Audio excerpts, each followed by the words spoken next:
কান এটা তো রাখবেই। তোমার এই ভাষাটা কেমন হয়ে গেছে না? আরে লাইভে গিয়ে মুখে বললে কেমন আছো? হয়ে গেল আ সুধীর ভাইকে মাগো আ কবে যে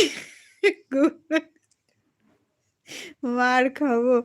ভাই সেটা মানে আমার পেট ব্যথা করছে। তুমি আমাকে যা হাসালে। এটা তো রাগের কথা। এটা তো আমাকে বললে তো আমি আরো রেগে যেতাম। এটা তো মারাত্মক কথা। মাগো! তুমি আর কথাই বলো না। তুমি চেক করে দাওনি কেন?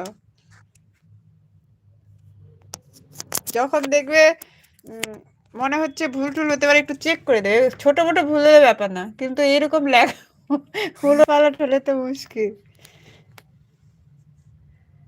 আরেকজন এসেছিল। আরেকজনও আমাদের ফেসবুকে